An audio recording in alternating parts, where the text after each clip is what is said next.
আসসালামু আলাইকুম প্রিয় বন্ধুরা, সবাই ভালো আছেন আশা করি।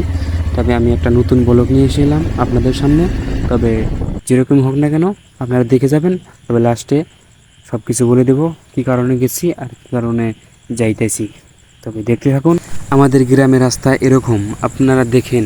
তবে আপনাদের রাস্তা কীরকম কমেন্টে অবশ্যই জানাবেন। তবে আমি এখন যাইতেছি চাইরালি বাজারে। তবে আমার একটা কাজ আছে, তবে এটা বলবো তবে আপনাদেরকে লাস্টে। তবে দেখা যাক কাজটা হয় কি না। আমাদের ভাইয়া নতুন গাড়ি কিনছে, তো তবে ভালো করে চালাতে পারে না, সেই জন্য ভয় লাগছে। আমি বলছি তো যাইতেছি, সামনে বাজারটা দেখা যাচ্ছে। তো আপনাদেরকে দেখিয়ে দিই আমাদের গ্রামে বাজারটা চাইরালি বলে সেই বাজারটাকে। তো এখান দিয়ে ডান দিকে যেতে হয় সিংমারি, বাও দিকে যেতে হয় বাঘাপাড়া, আর ডান দিকে যেতে হয় কালাবানি। তবে আমি কিন্তু ডাইন দিকেও না বাউ দিকেও না, আমি কিন্তু ডাইরেক্ট সামনের দিকে কালাপানি রোডে আসলাম।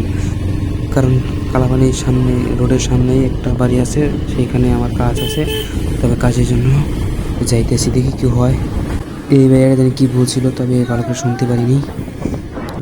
তো অবশেষ বাড়িটা পাইয়ে গেলাম। তো দেখি কি হয়, এখন যাই দেখি, শুনি বাড়িতে আছে কি না। আসছিলাম একটা কাজের জন্য, তবে কাজটা যার জন্য আসছিলাম সে কিন্তু না এখানে। তারপরে আবারও বাড়িতে যাইতেছি।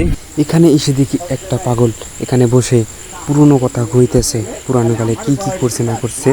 তবে সেটার দিকে মন না দিয়ে আমি খাইলাম, খাওয়া দাওয়া করে আমার ভাইয়া কিন্তু বিলটা দিয়ে দিল। তবে এখন দেখাবো আপনাদেরকে কি কি খাইলাম কি না খাইলাম। তবে দেখেন অনেক সুন্দর, কিন্তু আপনারা খাইবার চাইলে আসতে পারেন চাইরালি বাজারে।